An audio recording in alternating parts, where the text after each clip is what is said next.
light, yeah. And I'ma shine bright. I just wanna hear him say, well done. When the story of my life is done, I've been fighting for it since my day one. And I just wanna hear him say, well done. So I'ma be the light. I'ma be the light, yeah. And I'ma shine bright. So he can feel the light, yeah. I'ma be the light, yeah. I'ma be the light, yeah. I'ma be the light, yeah. And I'ma be the light, yeah. And I'ma glow from his light, yeah.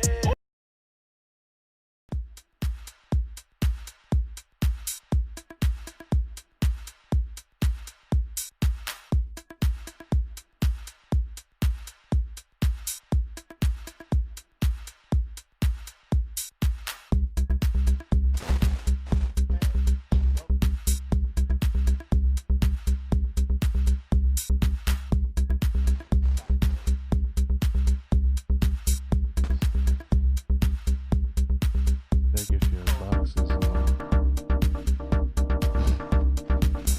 with your microphone.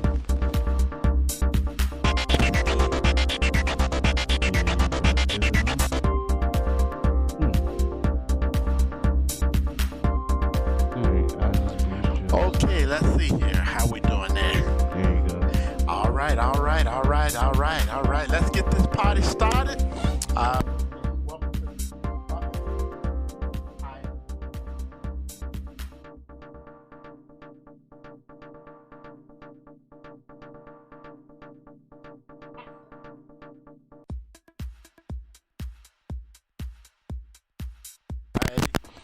Amen.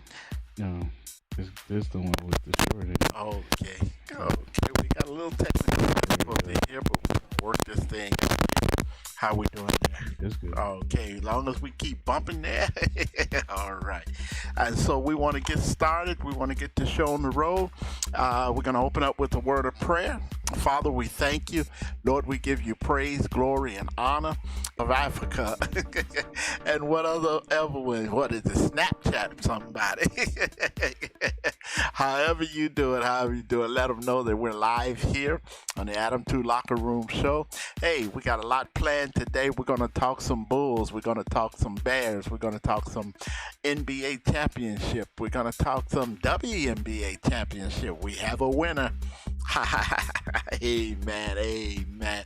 And we're going to have our segment where at the bottom of the show where you call Ask Coach John. You can put your questions in the chat box. Amen. And join us here. You may have questions about the Bears, the Bulls, or your favorite team.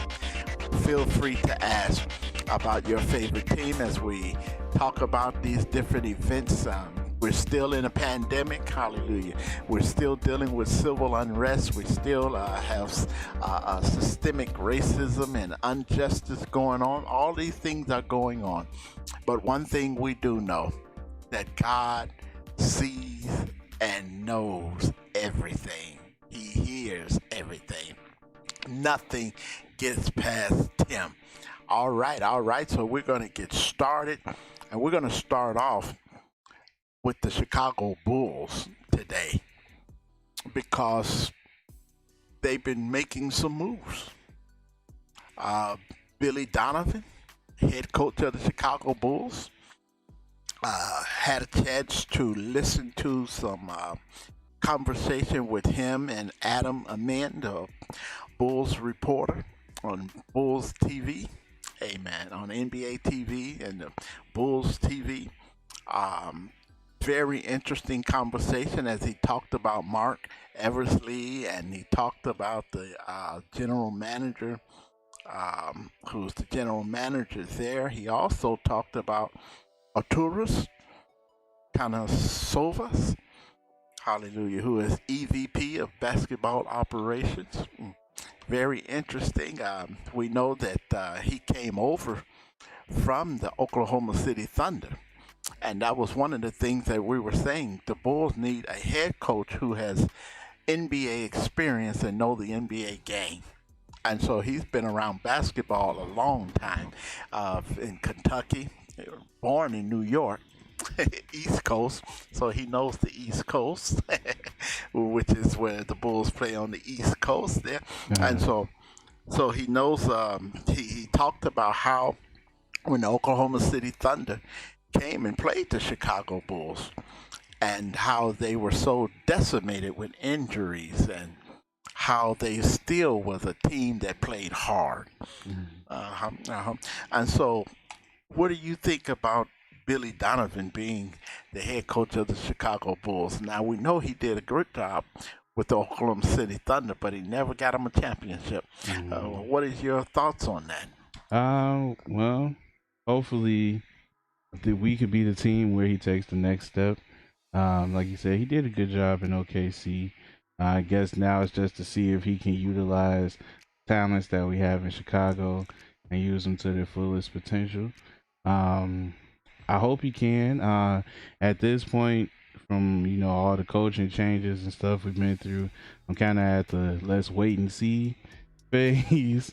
I don't want to put expectations on him prematurely, and I also don't want to give him a negative pre-review before he does anything. So I just want to see, and I just hope that it turns out well. Wow.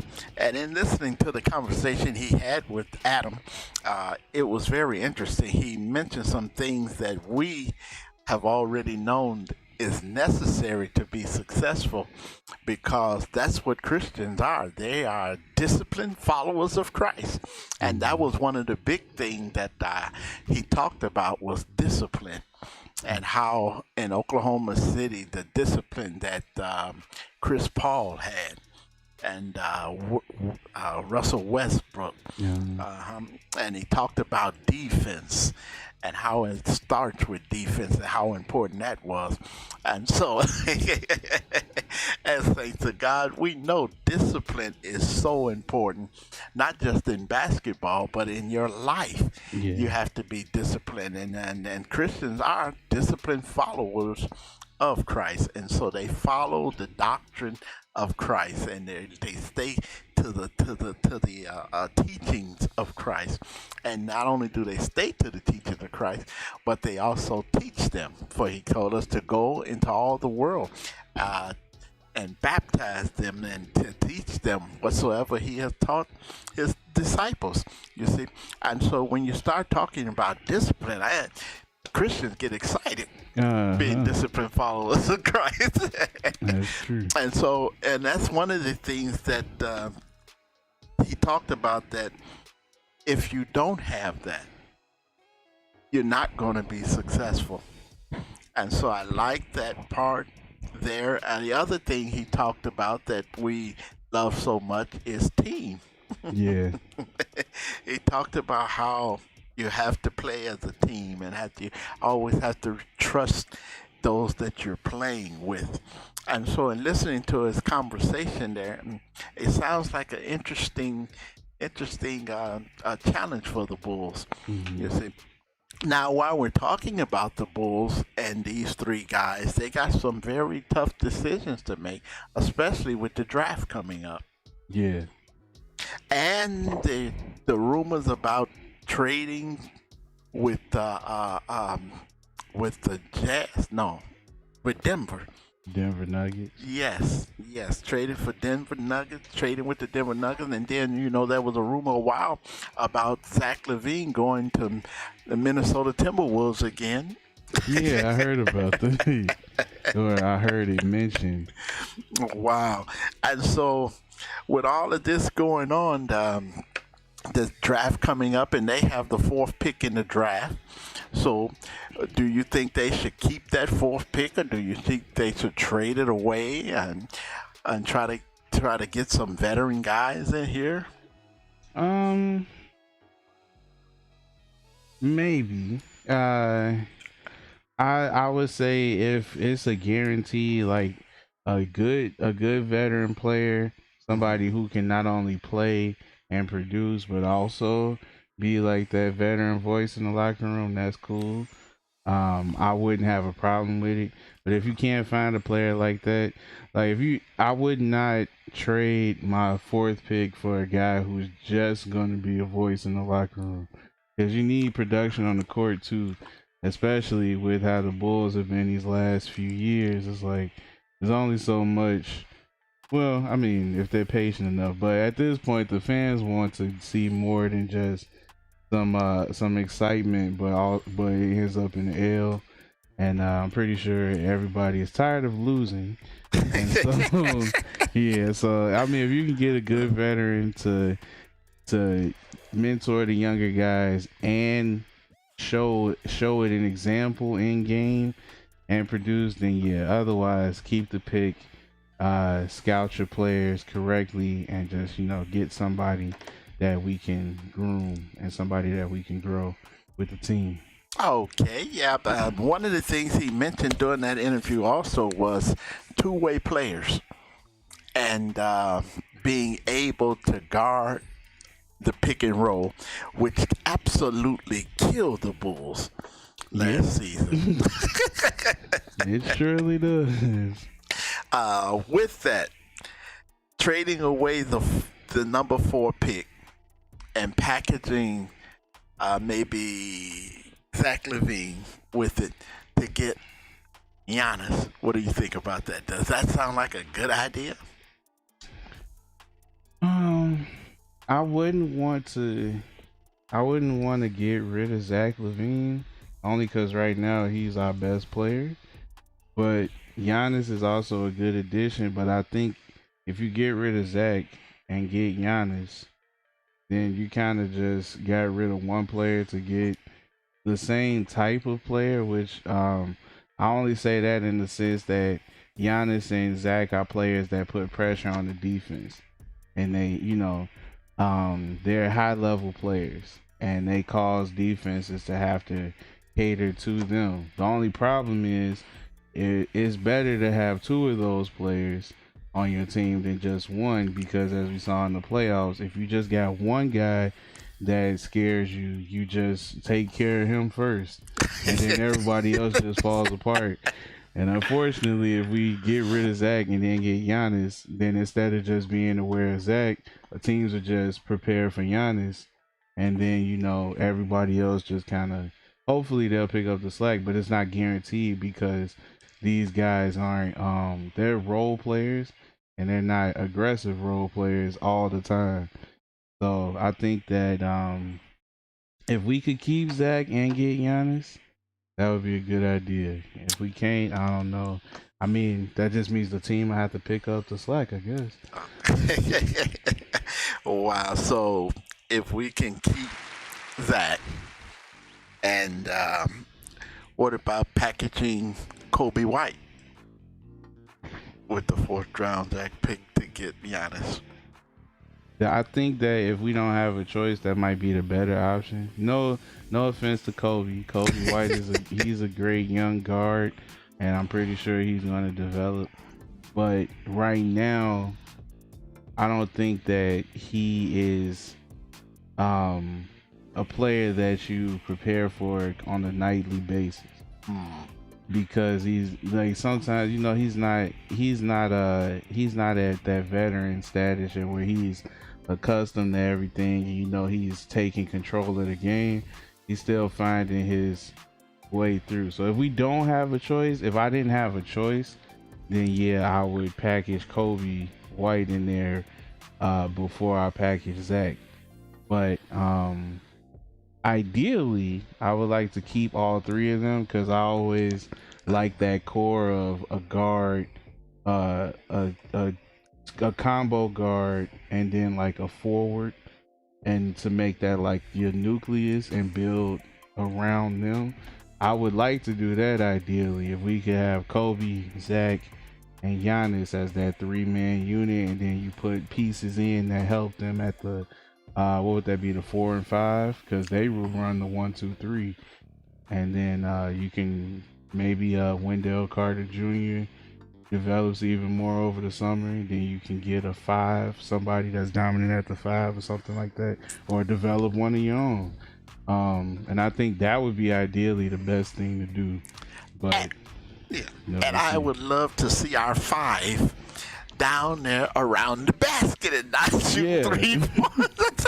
Every now and then a good 3-point shot, but mostly around the basket, doing several things: blocking shots, grabbing rebounds, putting back offensive rebounds. That'd be beautiful. That's it. Let's look at the Bulls rosters real quick. We got Ryan, and you know that name, Archie. Archie Diacono. Diacono? Yeah, Archie Diacono. What do you think about him as a guard? Do you think he's going to be with the Bulls that much longer? I think that he's a good shooter, surprisingly to me. I say because I didn't know much about him when he got on the team, and when I saw him play, I was like, "Who is Archie Diacono?" But then I saw him play for a while, and I went and did some. I went and looked him up after the fact. He was pretty good. I think he's a solid guard fundamentally. He's not flashy, but he is productive. And like I said, in the event if we were forced to, do that package deal where we get rid of Kobe White, I think that he and Chris Dunn could run the point guard position solidly, but I would prefer to still have Kobe there. So I think that it wouldn't be a disaster if it was Archie Diacono and Chris Dunn teaming up at the 1. If we don't get Giannis, I would like to see Kobe White starting. Yeah, for sure. Okay, let's talk about Wendell Carter Jr. Now, there's a guy that knows where big guys belong. Yeah. He was blocking shots last year, grabbing rebounds, and putting back offensive rebounds. That's where a big man belongs. Yeah, that's true. And a lot of you see the Lakers figured that out because we'll probably get into that later, but they have big men who are in the paint, doing work in the paint. And honestly, that's one of the reasons they've been successful. But yeah, big men in the paint is a good thing. Yeah, let me just stop for a moment and say, if you here's the thing. We're talking about the Bulls. What are your suggestions for the Bulls? If you can type that in the chat box, what do you think the Bulls should do with that 4th draft pick? Should they trade it away and go trade down, or should they trade it and try to go up? What do you think they should do with that 4th draft pick? You can type that in the chat box, and we'll talk about your response too. Okay, Chris Dunn, we talked a little bit about him. But let's look at, there's a couple of more big guys here. Cristiano Felicio. He kind of got lost in this last year in the team. You think that he's going to be able to produce this year? What is this, his 3rd, 4th year in the NBA? I think it's his 4th. Yeah. I believe. Yeah, because he was there with Thibodeau, I believe, and he had, but most of his time was with Fred. And oh no, not Fred. Yeah, Fred, good old Fred, and the recent coach Boylan. But when he first showed up, he had potential. I don't know if maybe he's just kind of lost in the rotation. He kind of got lost there. Yeah, but I would hope that he starts producing. Otherwise, he may not be with the Bulls for too much longer. Especially when we've got people like Wendell Carter Jr., who's, he can dominate at his position, and I would hope he starts producing because he showed flashes, but it was just that. It was just flashes. After that, it was like, can we have those flashes again, please? So, yeah. Yeah. And then Wendell Carter Jr. this year, he should get a little bit more respect from the referees I because would there hope were some so. games he was hammered and there was no call. Yeah, and I despise that about the NBA, where it's like if you don't have respect, it's like, but it don't change the fact that it was a foul though. You know, if it's a foul, call the foul, whether we fouling or we getting fouled. I just want the game to be fair, because then everybody got an equal chance. All right. Shaq Harris. Shaq Harris. I can Yeah. honestly say that I know nothing about that man. Shaquille Harrison. Yeah. All I know is that he's a point guard. I haven't seen him play. But speaking of our guards, and I'm just gonna put this side note in here. Why did we get rid of Walter? What was his name? Walter Lemon Jr. Mm. The guy who reminded everybody of Derrick Rose while he was playing. And I was like, oh man, that's great. Hope you have fun somewhere, guy. Like he was a great guard. But yeah, I just wondered that. 'Cause I was thinking about that the other day. But Shaquille Harrison, I don't know much about him. If he's still on the team when the season starts, I would like to learn more about him by watching him play. Yeah. He came in a few games last season. He did pretty good. Mm. Yeah, once he got rolling, when he gets rolling, well, we know he's a young guard, and that's one of the things with the Bulls. We are loaded with guards, Oh yeah. guards and forwards, guards and forwards. Yeah, tons of those. And so I guess we can make some moves with some of them to get some big men in here that know what they doing, some veterans. Yeah, that would be nice. Okay, then Luke Cornett, big man that didn't know Powerful. that he was supposed to be under the basket. Yeah, the 3-point shot is really caused. I think it's been great for some teams and it's been disastrous for others, because then when you got big men out there trying to shoot from range, like people like Steph Curry. Right, you're right. If you got everybody trying to be Steph Curry, or big men trying to be like Porzingis, or other big men who can shoot, Dirk and Jokic and all of them, it's like, yes, they can do that, but it might not be for you, man. Like, if you go out there and you brick your first 5 threes, I'm gonna need you to just put that on pause and go down into the paint and play where you're supposed to be, because that's where the guards to be out there. You shouldn't be living out there if you're 7 feet tall. Okay, do we have any comments coming in? All right. As we look at this next guy, oh, y'all need LeBron? LeBron. We need LeBron, huh? No, we don't need we LeBron. don't need That guy is Brick. what, 36 now? Yeah, he pretty old. Yeah, he couldn't help these guys out. And he has trouble with I'll get into that, what I saw last night. Mhm. But he has some trouble when he going against bigger guys that's not afraid of him. Mhm. But but Brick can stay where he is. Last one we'll talk about. We're not going to talk about the whole roster, but Lauren Markkinen, Yeah. 3-point shooter, 7-footer that should be under the basket. Right. And he was one of those guys where it was nice because he was hitting them for a minute, but when he has those off games and he not hitting them, it's like, either you're gonna have to go down in the paint or you roll off the court, because this is not working. Like, we can't have people just building houses. We don't need 7-foot Danny Greens out here. Wow. Well, we're getting close to the Ask Coach John segment, but before we get there, let's talk about the NBA Finals and the Los Angeles Lakers and the Miami Heat.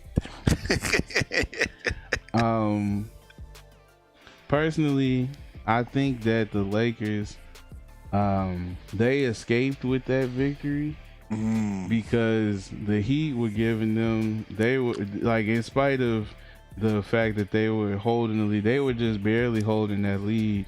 And Caldwell Pope provided a nice lift, and Anthony Davis made a couple nice plays down the stretch.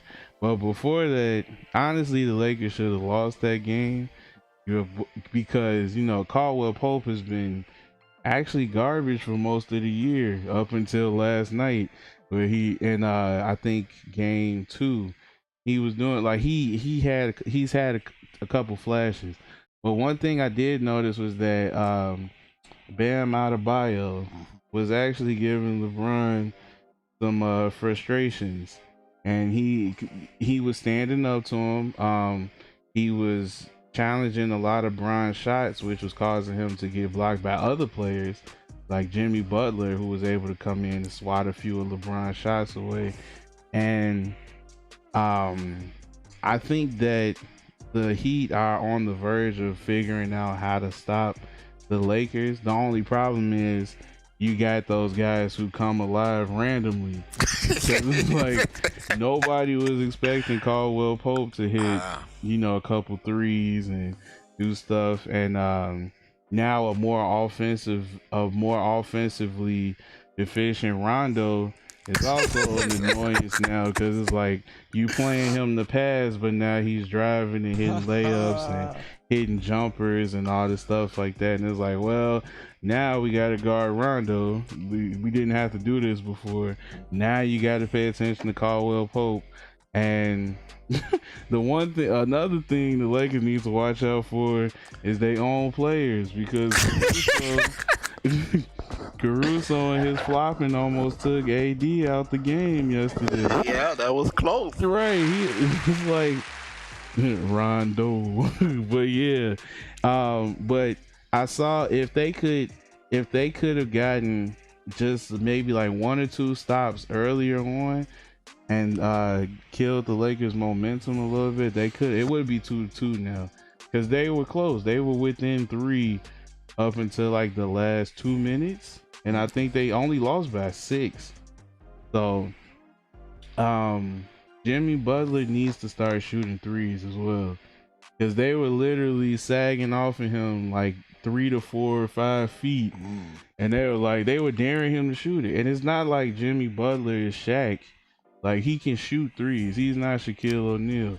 And if I were him, and I would hope that he's looking at the film right now and seeing where he had 3 or 4 possessions where there wasn't a defender as close to him as this couch is from us, and he did not shoot the ball.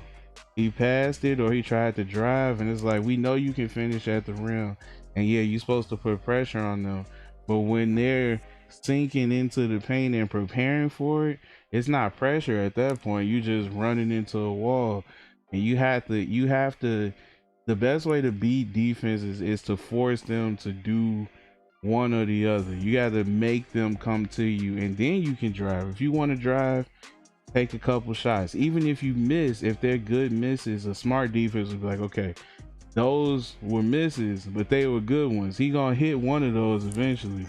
So we need to come out. At least they probably won't be all up on you. Like, he's not Steph Curry, so you don't have to guard him like Steph. But you do have to guard him honestly if he's gonna pull him. But if he's not pulling them, you can cheat. And that's what the Lakers want. They want to be able to just chill out, and because they're playing a tough game, but a lot of those dudes are old. Like, their starting lineup is old. LeBron is 30, 36. Rondo been in the league since what, 08? He got 10 years under his belt. Dwight got 10 years under his belt. Who else they got on there? AD, he not as old, but he getting up there too. Yeah. So it's like your core. JR. That man is old too. And it's like a lot of those guys are old, so they would love to be able to just, we're gonna sit back in the paint and wait for you to come to us. But if you force them to have to react, that's when they're gonna have to start expending strength, and eventually it's gonna break down. And if you add that on top of how Adebayo was kind of not really bullying, but he was challenging LeBron and causing him to get frustrated and out rebounding them and going back up over him in the paint, getting and ones.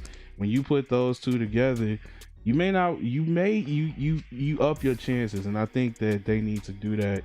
But the Lakers, I mean, they smart. They got some dudes where they might be trash, but they might show up just when you least expect it. This man, Danny Green, been breaking all the playoffs long. Then he hit 2 threes last night. Caldwell Pope hit 2. Got a steal. You know, Kuzma hits a shot every once in a while. So the Lakers are smart. But yeah, there's some things need to happen in the Heat locker room. Wow, you said something that really brought something back to my memory during the game. You said that if they could have killed the Lakers' momentum. And one thing that I did see in the game was when Miami had the momentum, it wasn't the Lakers that killed their momentum. It was them. It was the Zebras. Oh, yeah. The referee. Yeah. And I said this when the Bulls were playing also. Fouls called in certain spots can kill your momentum. That's true. And there was a section there where they called 2 fouls and a travel on Miami. And Miami momentum just was gone after that. Yeah. And then, you know, so if things just happen in the right spot, it can kill the momentum of a team. And that's what I saw. 2 fouls and a travel, and their momentum was gone. That's true. Yeah. And so, hey, you may have some comments on the Lakers and Miami game. Feel free to put them in the chat box, and we will address those comments here. But we got to move on now. We're going to go to the, and even if you have comments on the WNBA, we're going to talk about a champion. As the Seattle Storm wins their 4th championship, and they beat the Las Vegas Aces. Oh man, they swept them. Yeah, they swept them and beat them by 33 in the last game. That last game, they closed them out. Kind of reminds you of that. What was that? The 2009 Lakers and Celtics. Wow. They beat them in Game 6 by like 40 points. Sent them home. That's a tough way to lose a championship, I tell you that. You gotta close out a game. And 2 of the stars in that game were Breanna Stewart and Sue Bird. Oh, the 2 of them. Yeah. The 2 of them teamed up on the Aces. Yeah. Sue Bird is a very dangerous guard. And she does lots of stuff that leaves your defense confounded. So I'm not. Yeah, and I really thought that the Chicago Sky, which is the only team in Chicago that I have not seen win a championship, because when the Cubs finally broke that 108 years of not winning a World Series, they joined the teams that I have seen win a championship in Chicago. And so I've seen the Blackhawks, the Bears, the Sox, the Cubs, the Bulls, the Fire, just about every professional team in Chicago win a championship except the Chicago Sky. And I know they're relatively young, but I thought this year they were going to go pretty good because they were playing so well. Mm-hmm. And they fell short, 1 and done. Yeah, the playoffs is a different atmosphere. Oh yeah. Wow. Maybe next year, huh? We'll start that with the with the Sky like we did with the Cubs. Maybe wait till next year. I just hope we don't have to wait 108 years because I won't be around. Yeah, neither one of us will be around. Woo! But we're hoping that next year would be the year. Speaking of 1 and done, our poor Sox and Cubs. They got Sam. The Sox did win 1 game though. Okay, so They they went two out. and done. They won the first game and lost the next two. The Cubs couldn't win a game, and they had their best pitchers out there. They just played a better team. And so for all of them, the Cubs, the Sox, and the Sky, wait till next year. Next year. That's the one good thing. You always got next year. You know, you can use the time off to learn from your mistakes and maybe formulate a better strategy. Practice that strategy, come back and try it again. One of these times it's gonna work, unless you know Jesus comes back, then it's over with at that point. But until then, you gotta keep on trying. Wait till next year. Right. Wait till the next year. Wow. Look, okay. Speaking of waiting to next year, we waited until this year to see what would happen with the Chicago Bears, Nick Foles, and Mitch Trubisky. Mitch started the first 3 games, won the first 2, was being beat badly in the second one, and the Miracle Man came in, threw 5 touchdowns, only got credit for 3, and won the game. But then again, you come to last week, just this Sunday. What happened? Can somebody out there tell me what happened? For man go and throw 5 touchdowns and then the next week struggle like he struggled. What happened, Coach J? No? And this is against the Colts, right? Yeah, the Indianapolis Colts. Phillip Rivers. Oh, that you just reminded me. Phillip Rivers. That guy's a genius with the football. Yeah. And he showed our defense how magical he can be. Exactly. Well, let's see. They didn't get beat badly yardage wise. We had 269 total. Indianapolis had 289. We outpassed them as far as yardage. They had more first downs. Oh, here's probably why. Third down efficiency. The Bears were 4 of 14 on third downs. Fourth down efficiency, 0 for 0. Sacks allowed. Okay, that's nice. 1. 7 punts. 8 penalties for 103 yards. There you go.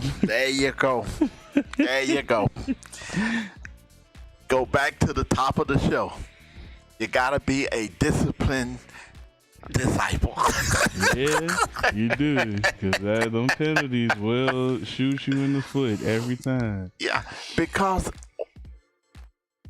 third down and 10, and you get a 15-yard penalty, you're giving up a first down.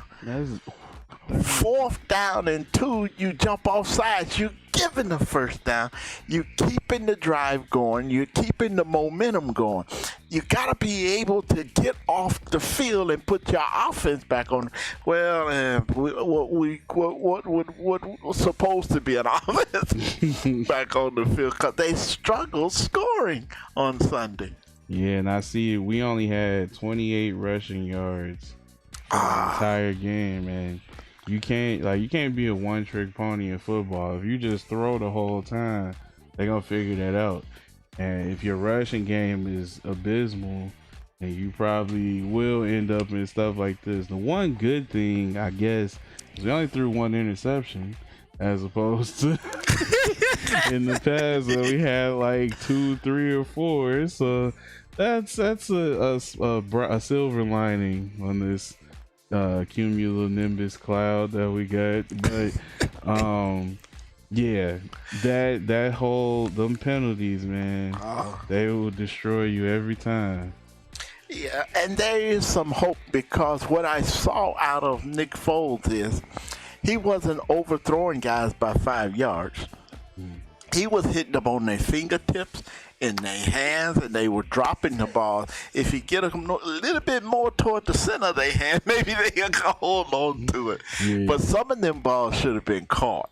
Yeah. Some of them should have been caught, and his timing seems to be much better than Trubisky because he's hitting the players. Yeah. Now he did hit the defense one time in the hands, Yeah, the 2K. but that's moment. okay. One time is allowable. You can make allowance for that. But on the other side of the ball, where is this defense that was sacking people so much, intercepting the ball, pick six? We don't see it. And the offense got started 2 weeks ago, and last Sunday it stalled again. Yeah, they took a break. Yeah. Like, they didn't score a touchdown until the fourth quarter. And you're not gonna- It's just a field goal. Yeah, and you're not going to win a game scoring 11 points. Not unless you're playing soccer or baseball. That's about the only way I see that happening. Yeah. The White Sox have scored more than 11 points. Yeah.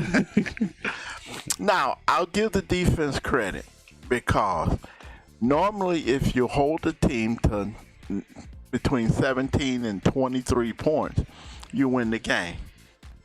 As we saw on Sundays, a lot of games were in the 30s and 40s.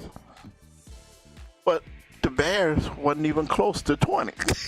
That's true. They barely got over 10, literally. And so that brings me to this question. Should we be looking at Matt Nagy? This is his offense. This is his defense. I would say we should probably, cast a glance over there like, hey, so what's going on? But at the same time, we did see that it can get going because we saw Foles, with the 5 touchdowns, and they were doing great. It's just like, I don't know, maybe they had a hiccup. This was a bad game. I think that we should give it a couple more games, let it play out, because it's like, all right, cool, you was doing great for these 3 games, then you had a hiccup. Now these hiccups, if the next game is equally as bad or worse, and then it keeps getting worse, it's like, all right, hold up, wait a minute, time out. We need to address something here and make some adjustments. I think that the Bears should be checking out this film, and I think that these receivers, our receivers should probably work on catching those ones that hit you in the hands. Now, if they on your fingertips and stuff, then that's a 50-50. Hopefully you can reel it in. But if it's hitting you in the hand and you just like, oh, and it's a hot potato, that's more, I feel like at that point it's more the receiver's fault, because it's like it literally hits you in the hands, like in the center of your hand, you didn't catch it. That's on you at that point, because we can't catch the ball for you. You have to do that. But yeah, I think we should just give it some time. If it keeps getting bad and it keeps getting worse, might have to Look talk at to Matt. Mr. Nagy, like, hey, come here, bro. You gotta fix this. And the reason I said that is because Nick Foles beat Tom Brady and the Patriots Yeah, when he was with the Eagles. that's true. Yeah, he beat them. And so we know he can quarterback. We know he can throw. We know he can get the job done. And so when he came in and they were behind, he came in and got the job done. Yeah. 5 touchdowns, got credited for 3, won the game. Next game, you're trying to run this offense here that ain't running. Exactly. Wow. And so it kind of, made me have to ask that question. If it don't get better, do we look at Nick? Not looking at Nagy. Yeah. And we know it's going to be a tough game because, first of all, it's a short week to play. Second of all, they're going against what people now are calling the GOAT, Tom Brady, and the And Tampa Bucs. Bay Buccaneers, Oh boy. who are doing good themselves. Yeah. In fact, I think we got the same record, 3-1. Yes. Yeah. 3-1. 3-1 versus 3-1. Will somebody be 3-2. Somebody's gonna be 3-2. 3-2 unless they get Is a it gonna draw. be the Bears or the GOAT? And I don't think the GOAT want to be 3-2. Oh, definitely not. And I know they got off to a kind of shaky start, but Tom Brady's gonna be Tom Brady. Yeah, he is gonna be Tom Brady. And Tom Brady in the fourth quarter will absolutely destroy you if you don't rush the passer. And if you rush the passer and don't play smart, he'll kill you down the field. Yeah, he will. And if you cover down the field and you rush the passer, he'll kill you in the middle. Yeah. And so it's kind of like choose your own poison. Which poison you want? You want me to hit you quick? You want me to hit you slow? I'm gonna take slow because if it's slow, I got time in between there to get in and do what I gotta do. So maybe we can abate some of the poison if it's going slow. All right. If you got any questions, please type them in the chat box. We'll answer your questions because I got some questions. I got some questions, especially with these games that's coming up, because we got a lot of games coming up. The football season is in full gear now.